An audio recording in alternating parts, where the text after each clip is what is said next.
Hello students, welcome back to my YouTube channel Supreme Learning Academy. So this is SSLC 1 ಪರೀಕ್ಷೆ complete ಆಯಿತು. First exam ಮುಗೀತು. So ಇಲ್ಲಿ ನಿಮಗೆ April 24ಗೆ result ಬರೋ chances ಇದೆ. April 5ಇಂದ April 20ವರೆಗೆ ನಿಮಗೆ ವ್ಯಾಲ್ಯೂಯೇಷನ್ ನಡೆಯುತ್ತೆ. ಅದಾದ ನಂತರ ಏಪ್ರಿಲ್ 24ವರೆಗೆ ನಿಮಗೆ ರಿಸಲ್ಟ್ ಬರುತ್ತೆ. ಸೊ ಮೇ 18ರಿಂದ ಸೆಕೆಂಡ್ ಎಕ್ಸಾಮ್ ಶುರು ಆಗುತ್ತೆ. ಹಂಗಂದರೆ ಫೇಲ್ ಆಗಿರೋ ಸ್ಟೂಡೆಂಟ್ಸ್ಗೆ ಇನ್ನೊಂದು ಚಾನ್ಸ್ ಇದೆ. ಮೇ 18ರಿಂದ ನಿಮಗೆ ಫೇಲ್ ಆಗಿರೋ ಸ್ಟೂಡೆಂಟ್ಸು ಇನ್ನೊಂದು ಸಲ ಎಕ್ಸಾಮ್ ಬರೆದು ಪಾಸ್ ಮಾಡ್ಕೋಬೋದು. ಸೊ ಇದು ನಿಮಗೆ ನ್ಯೂಸ್ ಪೇಪರಲ್ಲಿ ಬಂದಿರೋ ಇದು SSLC ಪರೀಕ್ಷೆ 1 ಮುಕ್ತಾಯ ಆಗಿದೆ. ಏಪ್ರಿಲ್ 24ರಂದು ನಿಮಗೆ ರಿಸಲ್ಟ್ ಸಿಗುತ್ತೆ ಅಂತ. ಸೊ ಇಲ್ಲಿ ನಿಮಗೆ ಬೇಕು ಅಂದರೆ ಇಲ್ಲಿ ಡೀಟೇಲ್ಸ್ ಇದೆ, ಡೀಟೇಲ್ಸ್ನ ಓದ್ಕೊಳ್ಳಿ. ಸೊ ಫೇಲ್ ಆಗೋ ಸ್ಟೂಡೆಂಟ್ಸ್ಗೆ ಇನ್ನೊಂದು ಇದಿದೆ, ಅವಕಾಶ ಇದೆ.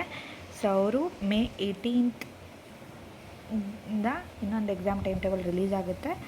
ಸೊ ಅದಕ್ಕೋಸ್ಕರ ನಿಮಗೆ ಅಪ್ಡೇಟೆಡ್ ಆಗಿರಬೇಕು, ನ್ಯೂಸ್ ಎಲ್ಲ ಬೇಕು related to your exam and second exam result ಎಲ್ಲ. ಸೊ ಚಾನಲ್ನ ಸಬ್ಸ್ಕ್ರೈಬ್ ಮಾಡಿ, ಶೇರ್ ಮಾಡಿ ಆ್ಯಂಡ್ ಲೈಕ್ ಮಾಡೋದನ್ನು ಮರಿಬೇಡಿ.